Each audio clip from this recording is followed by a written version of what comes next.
നമ്മൾ ഇപ്പോൾ entrepreneurship development 5th മൊഡ്യൂളാണ് discuss ചെയ്തുകൊണ്ടിരിക്കുന്നത്. അപ്പോൾ പ്രീവിയസ് ക്ലാസ്സസിൽ നമ്മൾ പ്രോജക്റ്റ് എന്താണ്, അതിൻ്റെ meaning, definition, features, classification, project life cycle എന്താണ്, ഒരു പ്രോജക്റ്റ് റിപ്പോർട്ട് എന്ന് പറഞ്ഞാൽ എന്താണ്, അതിൻ്റെ കോണ്ടൻറ്റ്സ് എന്താണ്, ഒരു ഐഡിയൽ പ്രോജക്റ്റ് റിപ്പോർട്ടിൻ്റെ അത് എന്തൊക്കെ ഉണ്ടാവണം എന്നുള്ള കാര്യങ്ങളെല്ലാം ഡിസ്കസ് ചെയ്ത് കഴിഞ്ഞു. അപ്പോൾ ഇനി ഈ ഒരു സിലബസ് അനുസരിച്ച് ബാക്കിയുള്ളത് project identification, project formulation, project financing, project appraisal and evaluation and project implementation. ഈ ടേംസ് ഒക്കെ എന്താണ് എന്ന് നമുക്ക് ഡീറ്റെയിൽഡ് ആയിട്ടൊന്ന് നോക്കണം. So in today's class, we'll discuss what is project identification and project formulation. ഇതിൽ project identification already നമ്മൾ project life cycle പഠിച്ച സമയത്ത് ഒന്ന് ബ്രീഫായിട്ട് നോക്കിയതാണ്. അതിനെ കുറച്ചും കൂടി ഡീറ്റെയിൽഡ് ആയിട്ട് നമുക്കിപ്പോൾ നോക്കാം. ആ project identification അല്ലെങ്കിൽ sources of project ideas എന്ന് പറഞ്ഞിട്ട് 4 മാർക്സിനൊക്കെ ക്വസ്റ്റ്യൻസ് സാധാരണ വരാറുണ്ട്. So we'll look into those two topics today. Next ക്ലാസ്സിൽ നമുക്ക് ബാക്കിയുള്ളത് ഡിസ്കസ് ചെയ്യാവുന്നതാണ്. Okay, so we'll start. So project ideas എന്ന് പറയുമ്പോഴത്തേക്കും നമുക്ക് ഒരു ബിസിനസ് സ്റ്റാർട്ട് ചെയ്യണമെങ്കിൽ we need to have some sort of an idea regarding what we are going to start. ഏത് ഏരിയയിൽ എന്ത് പ്രോജക്റ്റ് എങ്ങനെ സ്റ്റാർട്ട് ചെയ്യണം എന്നുള്ളൊരു ഐഡിയ നമുക്കുണ്ടെങ്കിൽ മാത്രമേ നമുക്കതിനെ ഒരു ബിസിനസ്സായിട്ട് കൺവേർട്ട് ചെയ്യാനായിട്ട് പറ്റത്തുള്ളൂ.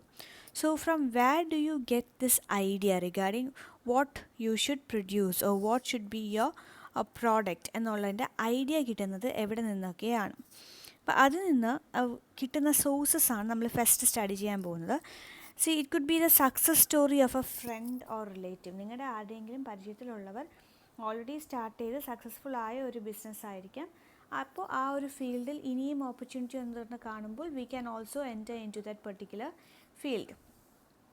അല്ലെങ്കിൽ ഈ എക്സ്പീരിയൻസ്ഡ് ആയിട്ടുള്ള ഓൺട്രപ്രണേഴ്സ് അവരുടെ സ്റ്റോറീസ് ഷെയർ ചെയ്യുമ്പോഴത്തേക്കും we can also identify what were the challenges that they faced and what were the measures that they took to overcome those challenges. പിന്നെ അത് അല്ലാതെ കുറേ കാര്യങ്ങളുണ്ട്. അപ്പോൾ ഇതിൽ നമുക്ക് ഡീറ്റെയിൽഡ് ആയിട്ട് നോക്കി പോകേണ്ടത് പോയിൻറ്റ്സ് ആണ് ഈ താഴെ പറഞ്ഞിരിക്കുന്നത്. Analyse the performance of existing industries. ആദ്യം നമ്മൾ ചെയ്യേണ്ടതെന്ന് വെച്ച് കഴിഞ്ഞാൽ എക്സിസ്റ്റ് ചെയ്യുന്ന ഇൻഡസ്ട്രീസ്, ഞാൻ ആദ്യം മറ്റു 2 പോയിൻറ്റ്സ് പറഞ്ഞത് നമ്മൾ പ്രോജക്റ്റ് ലൈഫ് സൈക്കിൾ പറഞ്ഞ സമയത്തും ആ 2 പോയിൻറ്റ്സ് നമ്മൾ നോക്കിയായിരുന്നു. ഇതിപ്പോൾ ബാക്കി അതിന് ശേഷം പറഞ്ഞിരിക്കുന്ന ഓരോ പോയിൻറ്റ്സിനും എക്സ്പ്ലനേഷൻ വെച്ച് പറഞ്ഞിട്ടുണ്ട്. അതുകൊണ്ടാണ് നമ്മൾ അതിൻ്റെ ഡീറ്റെയിൽഡ് പോർഷനിലോട്ട് മൂവ് ഓൺ ചെയ്തത്. So analyse the performance of existing industries. ഇപ്പോൾ ഓൾറെഡി എക്സിസ്റ്റ് ചെയ്ത് പോകുന്ന ബിസിനസ്സിന് എന്തുമാത്രം പ്രോഫിറ്റ് ഉണ്ട്, അവരുടെ കേപ്പബിലിറ്റി യൂട്ടിലൈസേഷൻ എത്രയാണ്, അതായത് അവർ എന്തുമാത്രം യൂണിറ്റ്സ് ആണ് പെർ ഡേ മാനുഫാക്ചർ ചെയ്യുന്നത്, സെയിൽസ് എത്രയുണ്ട്, അവരുടെ ബ്രേക്ക് ഈവൻ പോയിൻ്റ് എവിടെയാണ്. ബ്രേക്ക് ഈവൻ പോയിൻ്റ് എന്ന് പറഞ്ഞു കഴിഞ്ഞാൽ the point where there is no profit no loss, അതായത് അവരുടെ കയ്യിൽ നിന്ന് ചിലവാക്കിയ പൈസ മൊത്തം കവർ ചെയ്ത് കിട്ടുന്നത് എത്ര സെയിൽസ് നടക്കുമ്പോഴത്തേക്കോ അല്ലെങ്കിൽ എത്ര ഇൻകം കിട്ടുമ്പോഴത്തേക്കുമാണ് അവർ ആ ഒരു ബ്രേക്ക് ഈവൻ എത്തുന്നത് എന്നൊക്കെ നമ്മൾ പഠിച്ചു കഴിഞ്ഞാൽ ഇനി ആ ഒരു ഫീൽഡിൽ നമുക്ക് എന്തെങ്കിലും ബെറ്ററായിട്ട് ഇൻട്രൊഡ്യൂസ് ചെയ്യാൻ പറ്റുമോ എന്ന് നമുക്കൊരു ഐഡിയ ഡെവലപ്പ് ചെയ്തെടുക്കാനായിട്ട് പറ്റും. So is the any potential four further investment, അതാണ് നമ്മൾ കണ്ടുപിടിക്കാനായിട്ട് നോക്കുന്നത് through analysis of performance of existing industries. ഇനി നെക്സ്റ്റ് വൺ ഇപ്പം നമുക്ക് ഒരു ഏരിയയിൽ വെച്ച് സ്റ്റഡി ചെയ്യുകയാണെന്നുണ്ടെങ്കിൽ നമുക്ക് വേണമെങ്കിൽ ഇപ്പോൾ നമ്മുടെ പെർട്ടിക്കുലർ ലൊക്കാലിറ്റിയിൽ ആ ഒരു പെർട്ടിക്കുലർ പ്രോഡക്റ്റ് പ്രൊഡ്യൂസ് ചെയ്യുന്ന ഇൻഡസ്ട്രീസ് ഒന്നും ഇല്ല എന്നാണെങ്കിൽ, അല്ലെങ്കിൽ ആ കമ്പനീസോ ഫേംസോ ഒന്നും ഇല്ല, അപ്പോൾ നമ്മൾ വേറൊരു സ്റ്റേറ്റിനാണ് ഇങ്ങോട്ടേക്ക് ട്രാൻസ്പോർട്ട് ചെയ്ത് കൊണ്ടുവരുന്നത്. അപ്പം നമുക്ക് അവിടെ ഒരു ഓപ്പർച്യൂണിറ്റി കാണാം. നമുക്ക് ഇവിടെ ഒരു ഔട്ട്ലെറ്റ് സ്റ്റാർട്ട് ചെയ്ത് അല്ലെങ്കിൽ നമ്മളിവിടെ ഒരു പെർട്ടിക്കുലർ പ്രോഡക്റ്റ് സപ്ലൈ ചെയ്ത് കഴിഞ്ഞാൽ നമുക്ക് ആ ട്രാൻസ്പോർട്ടേഷൻ കോസ്റ്റ് മറ്റേ കമ്പനിക്ക് ഉണ്ടാവുന്ന അത്രയും ഉണ്ടാവത്തില്ല. അപ്പോൾ നമുക്കൊരു കോമ്പറ്റീറ്റീവ് അഡ്വാൻറ്റേജും കിട്ടും. ഈ ഏരിയയിലുള്ളവർക്ക് എല്ലാവർക്കും ആ ഒരു കുറഞ്ഞ റേറ്റിൽ സാധനം കൊടുക്കുമ്പോൾ നമ്മുടെ പ്രോഡക്റ്റ് അവർ പ്രിഫർ ചെയ്യുകയും ചെയ്യും. അപ്പോൾ അങ്ങനെ ഐഡൻറ്റിഫൈ ചെയ്യാൻ വേണ്ടിയിട്ടാണ് എക്സിസ്റ്റിംഗ് ഇൻഡസ്ട്രീസിൻ്റെ പെർഫോമൻസ് നമ്മൾ ആദ്യം അനലൈസ് ചെയ്യുന്നത്. Another sources examine the inputs and outputs of industries. അതായത് ഇൻപുട്സ് എന്ന് പറയുന്നത് റോ മെറ്റീരിയൽസ് ആണ്. അപ്പോൾ ഒരു കമ്പനിക്ക് ആവശ്യമുള്ള റോ മെറ്റീരിയൽസ് അവർ എന്താണ് ചെയ്യുന്നത്? അവർ ഇമ്പോർട്ടാണോ ചെയ്യുന്നത്, അതോ അവർ താനെ മാനുഫാക്ചർ ചെയ്യുകയാണോ ചെയ്യുന്നത്, അവരുടെ സപ്ലയേഴ്സ് ആരൊക്കെയാണ് എന്നൊക്കെ നോക്കുമ്പോഴത്തേക്കും ഇപ്പോൾ സ്പെയർ പാർട്സ് ഒക്കെയാണ് ഇൻപുട്സിന് നമ്മൾ സ്റ്റഡി ചെയ്യുന്നതെന്നിരിക്കട്ടെ ഒരു മെഷീനറിയിൽ. അപ്പോൾ ആ കമ്പോണൻസ് എല്ലാം നമുക്ക് കുറച്ചും കൂടെ അഫോർഡബിൾ റേറ്റിൽ, റീസണബിൾ റേറ്റിൽ മാനുഫാക്ചർ ചെയ്ത് സപ്ലൈ ചെയ്യാൻ പറ്റുന്നുണ്ടെങ്കിൽ അതൊരു ബിസിനസ് ഓപ്പർച്യൂണിറ്റിയാണ്. ഇനി ഔട്ട്പുട്ട്സ് എന്തിനാണ് നമ്മൾ സ്റ്റഡി ചെയ്യുന്നത്? ഇവർ എന്താണ് പ്രൊഡ്യൂസ് ചെയ്യുന്നത്? ഈ ഫൈനൽ ഔട്ട്പുട്ടായിട്ട് വരുന്ന സാധനത്തിന് ഇനി ഫർദർ നമുക്ക് എന്തെങ്കിലും പ്രോസസ്സ് ചെയ്ത് വേറൊരു പ്രോഡക്റ്റ് ആക്കാൻ പറ്റുമോ? ഇപ്പോൾ ചിലപ്പോൾ ചില ഇൻഡസ്ട്രീസിൻ്റെ ഔട്ട്പുട്ടായിട്ട് വരുന്ന ഒരു പ്രോഡക്റ്റും അതിൻ്റെ കൂടെ കുറേ വേസ്റ്റായിട്ട് പോകുന്ന കാര്യങ്ങളും ഉണ്ട്. ആ വേസ്റ്റായിട്ട് പോകുന്ന കാര്യത്തിൽ നിന്ന് നമുക്ക് പുതിയൊരു പ്രോഡക്റ്റ് ഉണ്ടാക്കാനായിട്ടുള്ള സ്കോപ്പ് ഉണ്ടോ എന്ന് നമുക്ക് മനസ്സിലാക്കാനായിട്ട് പറ്റും. അതുകൊണ്ടാണ് ഇൻപുട്സ് ആൻഡ് ഔട്ട്പുട്ട്സ്. അല്ലെങ്കിൽ ഇപ്പോൾ ആ വേസ്റ്റ് എന്ന് പറയുന്നത് ഇപ്പോൾ അവർ കറൻ്റ്ലി റിവറിൽ ചുമ്മാ ഡംപ് ചെയ്തുകൊണ്ടിരിക്കുകയാണ്. അതിനേക്കാൾ കുറച്ചും കൂടെ നല്ല രീതിയിൽ നമുക്ക് ആ വേസ്റ്റ് എൻവയൺമെൻറ്റ് ഫ്രണ്ട്ലി ആയിട്ടുള്ള രീതിയിൽ ഡിസ്പോസ് ഓഫ് ചെയ്യാനായിട്ടൊരു മെത്തേഡിൽ നമുക്ക് കണ്ടുപിടിക്കാൻ പറ്റുമെങ്കിൽ അതും ഒരു ബിസിനസ് ഓപ്പർച്യൂണിറ്റിയാണ്. That is why we have to take into consideration the inputs and outputs of industries. Next നമ്മൾ നോക്കേണ്ടത് ഇമ്പോർട്ട്സ് ആൻഡ് എക്സ്പോർട്ട്സ് സ്റ്റഡി ചെയ്യണം. Examine the imports and exports. Imports and exports നമ്മൾ സ്റ്റഡി ചെയ്യുമ്പോൾ will be able to understand whether we can create any import substitutes. നമുക്കിവിടെ indigenous ആയിട്ട് available ആയിട്ടുള്ള resources വെച്ച് നമുക്ക് എന്തെങ്കിലും സബ്സ്റ്റിറ്റ്യൂട്ട് പ്രോഡക്ട്സ് ഡെവലപ്പ് ചെയ്യാൻ പറ്റുമോ എന്നും, അതേസമയം ഇനി എക്സ്പോർട്ട് ഇൻഡസ്ട്രിയിൽ എന്തെങ്കിലും സ്കോപ്സോ പോസിബിലിറ്റീസോ ഉണ്ടോ വേറെ ഏതെങ്കിലും പ്രോഡക്റ്റിനെന്ന് മനസ്സിലാക്കാൻ പറ്റും. അതിൽ നിന്നൊരു പ്രോജക്റ്റ് ഐഡിയ ഡെവലപ്പ് ചെയ്യാം. Next is plan outlays and government guide lines.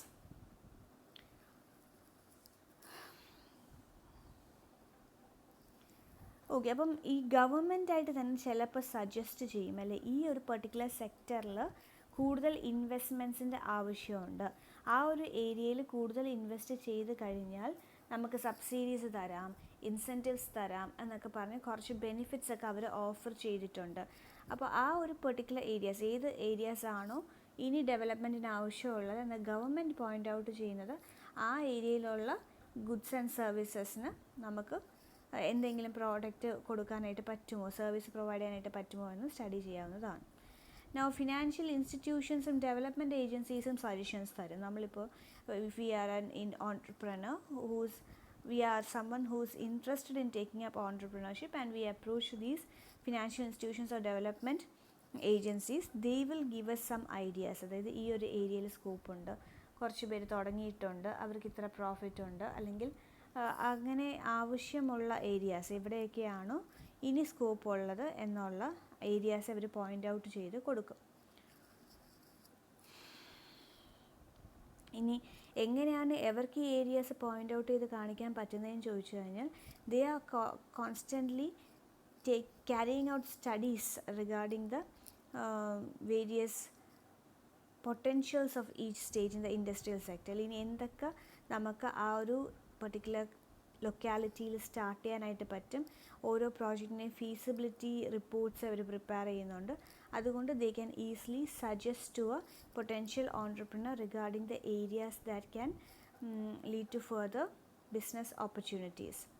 ഇനി investigate local materials and resources. നമ്മുടെ പ്രോജക്റ്റ് ഐഡിയാസ് കിട്ടാനായിട്ട് നമുക്കിവിടെ ലോക്കലി അവൈലബിൾ ആയിട്ടുള്ള ലേബറും സ്കിൽസും ഒക്കെ വെച്ച്, പ്രോഡക്ട്സും ഒക്കെ വെച്ച് എന്ത് നമുക്ക് മാനുഫാക്ചർ ചെയ്യാൻ പറ്റും എന്ന് നമുക്ക് സ്റ്റഡി ചെയ്യാവുന്നതാണ്. Then analysing economic and social trends. ഇപ്പം നമ്മുടെ സൊസൈറ്റിയിൽ വരുന്ന ചേഞ്ചസ് അനുസരിച്ച് എന്തൊക്കെയാണ് കൂടുതൽ. ഇപ്പോൾ എന്ന് പറയുന്നത് both husband and wife are working, അങ്ങനത്തെ ഒരു കണ്ടീഷനാണ് അല്ലേ. അപ്പോൾ രണ്ടുപേരും വർക്ക് ചെയ്യുന്നിടത്ത് ഫാസ്റ്റ് ഫുഡ്സിന് കൂടുതൽ ഡിമാൻഡ് വരുന്നുണ്ട്. അപ്പോൾ ഈസി ടു കുക്ക് പ്രോഡക്ട്സ് ഒക്കെ ഇറക്കുവാണെങ്കിൽ അതിന് കുറച്ചും കൂടെ സ്കോപ്പ് ഉണ്ടെന്ന് നമുക്ക് കാണാം. അതുപോലെ തന്നെ ഈ ഇലക്ട്രിക്കൽ അപ്ലയൻസസ് അതിനൊക്കെ ഇപ്പോൾ പണ്ടത്തേക്കാൾ കൂടുതൽ ഡിമാൻഡാണ്. ഇപ്പോൾ വെജിറ്റബിൾ ചോപ്പറൊക്കെ നമ്മൾ ഇറക്കുവാണെങ്കിൽ പോലും പണ്ടുള്ളൊരു നൈഫ് യൂസ് ചെയ്യുന്നു, ഇപ്പോൾ ചോപ്പർ യൂസ് ചെയ്യുന്നു. അപ്പം അങ്ങനെ പ്രോഡക്ട്സിന് ആളുകളുടെ ലൈഫ് സ്റ്റൈൽ ചേഞ്ച് ചെയ്യുന്നതനുസരിച്ച് ഡിമാൻഡ് വരും. അപ്പോൾ അങ്ങനത്തെ പ്രോഡക്ട്സ് ഏതൊക്കെയാണെന്ന് ഐഡൻറ്റിഫൈ ചെയ്യുക. ഇപ്പോൾ അല്ലെങ്കിൽ തന്നെ ഇപ്പോൾ ഫുട്ബോൾ കോർട്ട് പണ്ടില്ലായിരുന്നല്ലോ, എല്ലാവരും ചുമ്മാ ഉള്ള ഗ്രൗണ്ടിലൊക്കെ ഇറങ്ങിയല്ലേ കളിച്ചുകൊണ്ടിരുന്നത്. ഇപ്പോൾ കോർട്ടെന്നും പറഞ്ഞിട്ട് എല്ലായിടത്തും സ്റ്റാർട്ട് ചെയ്യുന്നുണ്ടല്ലേ, ടർഫും കോർട്സും ഒക്കെ. അപ്പം അങ്ങനത്തെ വന്നത് ആളുകളുടെ ആ ഒരു മൈൻഡ് സെറ്റിൽ വന്ന ചേഞ്ച്, അല്ലെങ്കിൽ നമ്മുടെ സൊസൈറ്റിയിൽ വന്ന ചേഞ്ച് ഇൻ ട്രെൻഡ് കാരണമാണ് അങ്ങനത്തെ ഓപ്പർച്യൂണിറ്റീസ് ഇപ്പോൾ വരുന്നത്. അത് സ്റ്റഡി ചെയ്ത് ഐഡിയാസ് ഡെവലപ്പ് ചെയ്യാവുന്നതാണ്. Now explore the possibility of reviving സിക്ക് യൂണിറ്റ്സ്.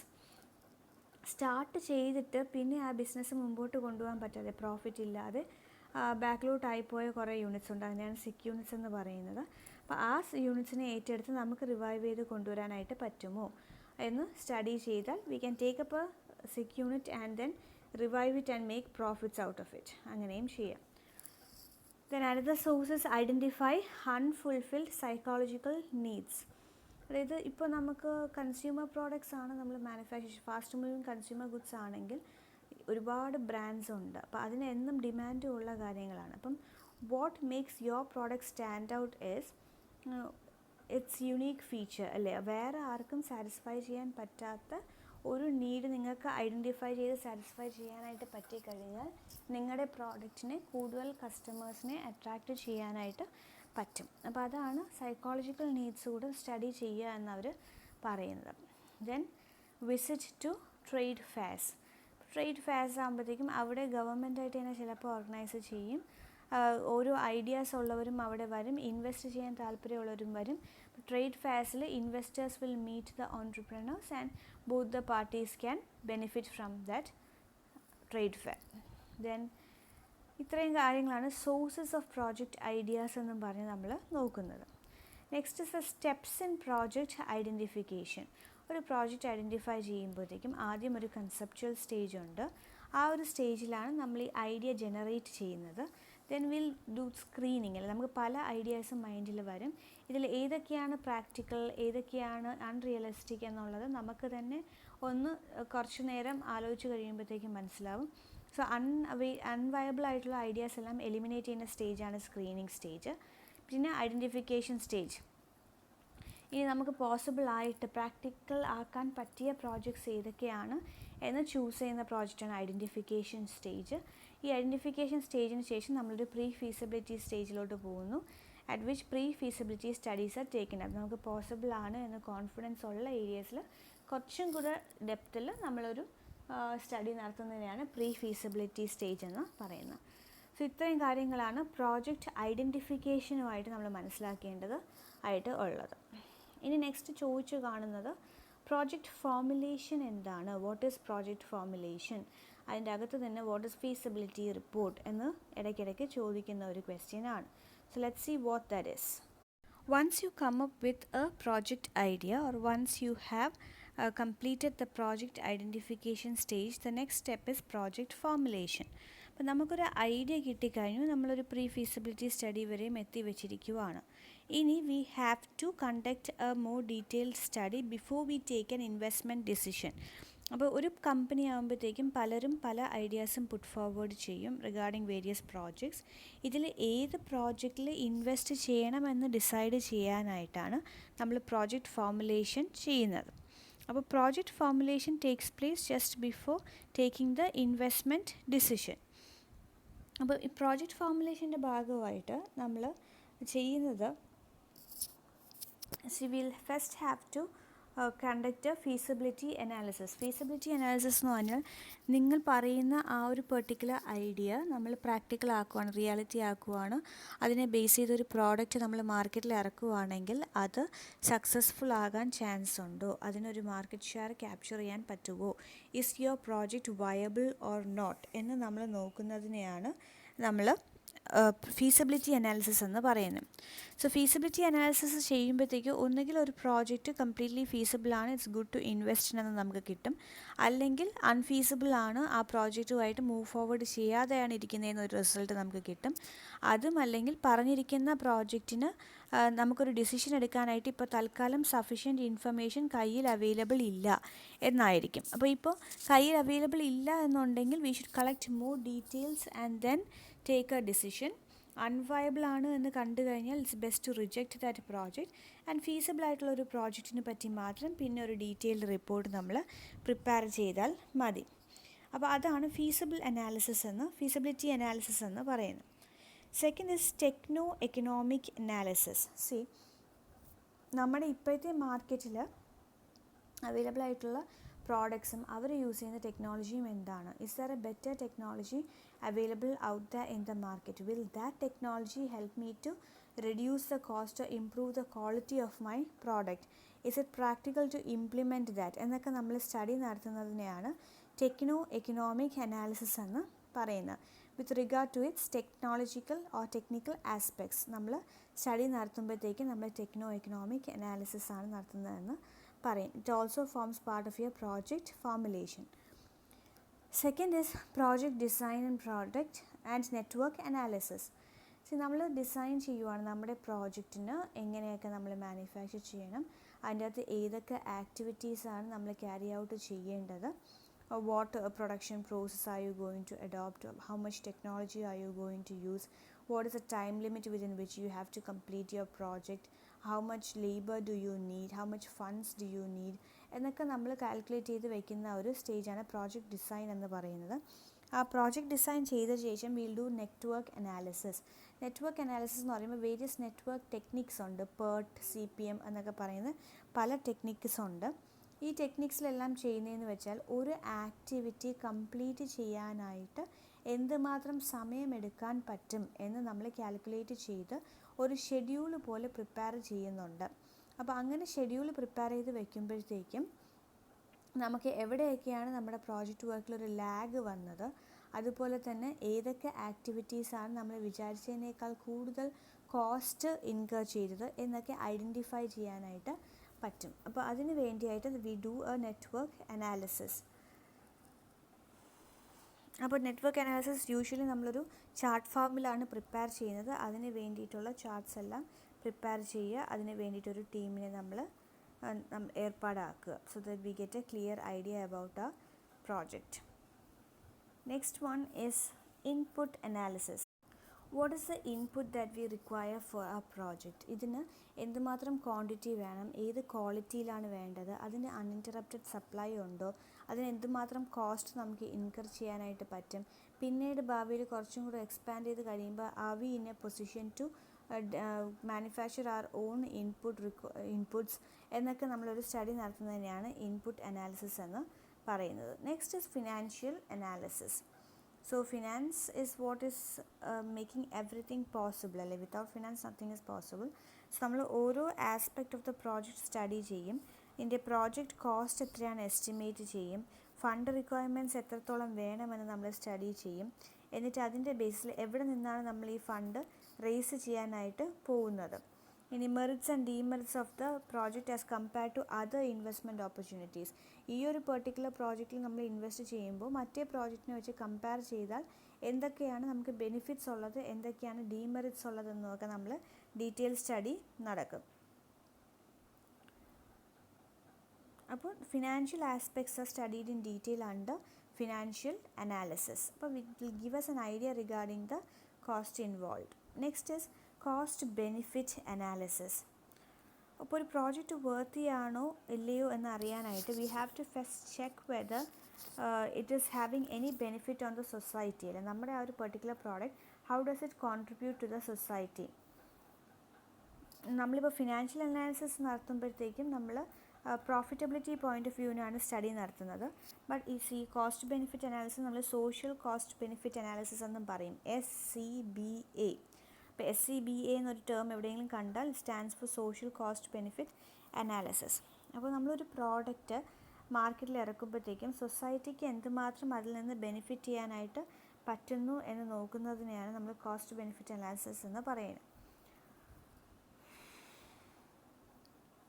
അപ്പോൾ ആ പ്രോജക്റ്റ് ഇറക്കുന്ന ആൾക്ക് എന്ത് ബെനിഫിറ്റ് കിട്ടും എന്ന് മാത്രമല്ല സ്റ്റഡി ചെയ്യുന്നത്, but it will also take into consideration the benefits that will be enjoyed by all other people who are connected with that particular project.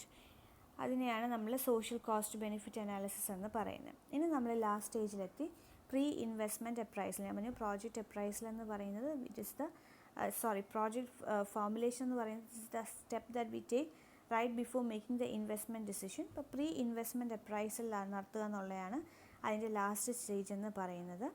അപ്പോൾ നമ്മൾ ഈ ഫീസിബിലിറ്റി അനാലിസിസ് നടത്തി, ടെക്നോ എക്കണോമിക് അനാലിസിസ് നടത്തി, network and design, project design ചെയ്ത് network analysis നടത്തി, input analysis ചെയ്തു, financial and cost benefit analysis ഒക്കെ നടത്തിയ ശേഷം we will arrive at a decision, അല്ലേ, final and formal shape for ആ ഇൻവെസ്റ്റ്മെൻറ്റ് പ്രൊപ്പോസിഷൻ നമുക്ക് കിട്ടും. ഓരോ ആസ്പെക്റ്റിനെ പറ്റിയും ഇൻ ഡീറ്റെയിൽ നമുക്ക് പറയാൻ പറ്റുന്ന ഒരു കണ്ടീഷനിലോട്ട് നമ്മൾ എത്തിക്കഴിഞ്ഞു. അതിനുശേഷം നമ്മളൊരു റിപ്പോർട്ട് പ്രിപ്പയർ ചെയ്യുന്നതിനാണ് പ്രീ ഇൻവെസ്റ്റ്മെൻറ്റ് അപ്രൈസൽ എന്ന് പറയുന്നത്. അപ്പോൾ വേരിയസ് ഫോംസിൽ നമ്മൾ ആ കൺക്ലൂഷൻസ് എല്ലാം നമ്മൾ സമപ്പ് ചെയ്ത് പ്രസൻറ്റ് ചെയ്യുന്നതിനെയാണ് പ്രീ ഇൻവെസ്റ്റ്മെൻറ്റ് അപ്രൈസൽ എന്ന് പറയുന്നത്. The sum total of the pre-investment appraisal is to present the project idea in a form in which the project sponsoring body, the project implementing body and the outside agencies can take investment decision regarding the proposal. അപ്പോൾ ഈ ഒരു proposal അല്ലെങ്കിൽ ഈ ഒരു report നോക്കിയിട്ടാണ് ഈ പ്രോജക്റ്റിൽ invest ചെയ്യണമോ വേണ്ടയോ എന്ന് അതോറിറ്റീസ് ഡിസൈഡ് ചെയ്യുന്നത്. ഇത്രയും കാര്യങ്ങളാണ് പ്രോജക്റ്റ് ഫോർമുലേഷനുമായിട്ട് റിലേറ്റ് ചെയ്ത് നമ്മൾ മനസ്സിലാക്കി വെച്ചേക്കാനായിട്ടുള്ളത്. ഇനി റിമൈനിങ് ടോപ്പിക്സ് നമ്മൾക്ക് നെക്സ്റ്റ് ക്ലാസ്സിൽ ഡിസ്കസ് ചെയ്യാം. ഇത്രയും ക്ലിയർ ആണെന്ന് വിചാരിക്കുന്നു. Thank you.